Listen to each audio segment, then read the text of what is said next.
दोस्तों, इस वीडियो में हम यमुना नदी और इसकी सहायक नदियों को मैप एनिमेशन के जरिए समझेंगे। वो नदी जिसका नाम आपके दिमाग में गंगा के तुरंत बाद आता है और जिसका धार्मिक, सामाजिक और आर्थिक महत्व बहुत ही ज्यादा है, उसी यमुना नदी को विस्तार से समझते हैं। तो चलिए शुरू करते हैं। दोस्तों, यमुना नदी गंगा नदी के दाईं ओर से यानी दक्षिण से मिलने वाली सबसे बड़ी सहायक नदी है। यमुना नदी का उद्गम उत्तराखंड के बंदरपूंछ माउंटेन के यमुनोत्री ग्लेशियर से होता है। जब यमुना नदी यहाँ से आगे निकलती है तो निकलने के बाद जब यह नदी हिमाचल प्रदेश की सीमा पर पहुँचती है तो इसमें टॉन्स नदी आकर मिलती है। यमुना नदी कई राज्यों की सीमा बनाती है।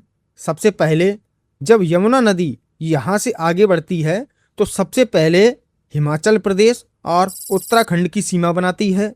इसके बाद कुछ ही दूरी के लिए उत्तर प्रदेश और हिमाचल प्रदेश की सीमा भी बनाती है। इसके बाद यह हरियाणा और उत्तर प्रदेश की सीमा बनाते हुए आगे बढ़ती है। आप जानते ही होंगे कि दिल्ली यमुना नदी के किनारे स्थित है। यह यमुना नदी दिल्ली से आगे निकलती है तब हरियाणा और उत्तर प्रदेश की सीमा पर इसकी सहायक नदी हिंडन नदी इससे आकर मिलती है। दोस्तों, इसी हिंडन नदी के किनारे पर ही उत्तर प्रदेश के मेरठ जिले में सिंधु घाटी सभ्यता का सबसे पूर्वी स्थल आलमगीरपुर स्थित है। यहाँ से आगे बढ़ने के बाद यमुना नदी मथुरा, आगरा और फिरोजाबाद से होते हुए जब इटावा जिले में पहुँचती है तो इसकी सहायक नदी चंबल नदी आकर मिलती है। दोस्तों, चंबल नदी का उद्गम मध्य प्रदेश के विंध्य रेंज में जानापाव हिल्स से होता है और यहाँ से उत्तर दिशा में प्रवाहित होती है।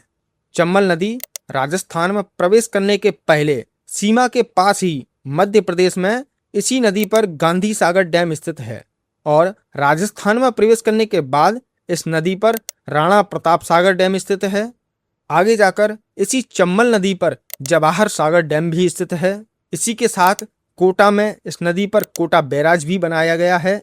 दोस्तों, राजस्थान और मध्य प्रदेश दोनों राज्यों की संयुक्त परियोजना चंबल नदी परियोजना के अंतर्गत चंबल नदी पर 3 डैम गांधी सागर, राणा प्रताप सागर, जवाहर सागर और एक और अन्य डैम कोटा बैराज बनाए गए हैं। इसके बाद विंध्य रेंज से निकलने वाली काली सिंध और पार्वती नदी उत्तर दिशा में प्रवाहित होते हुए चंबल नदी में आकर मिल जाती हैं और इससे आगे अरावली पर्वत से निकलने वाली बनास नदी राजस्थान और मध्य प्रदेश की सीमा पर चंबल नदी से जाकर मिल जाती हैं। इसके संगम के पास दोनों नदियों के बीच राजस्थान के सवाई माधोपुर जिले में रणथंभौर नेशनल पार्क भी स्थित है जो अपने बाघों के लिए प्रसिद्ध है।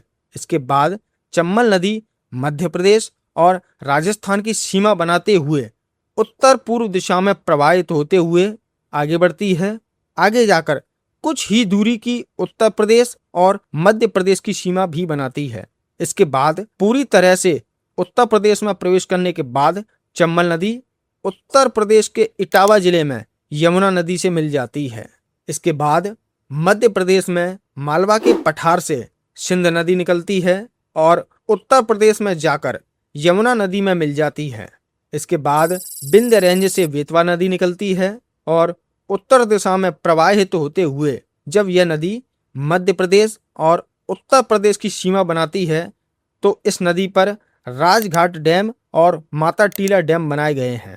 राजघाट डैम से बने जलाशय को रानी लक्ष्मीबाई सागर के नाम से जाना जाता है।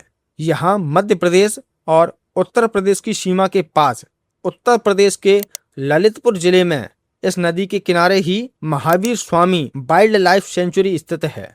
इसके बाद बेतवा नदी उत्तर प्रदेश में प्रवेश करने के बाद हमीरपुर सिटी के पास यमुना नदी में मिल जाती है।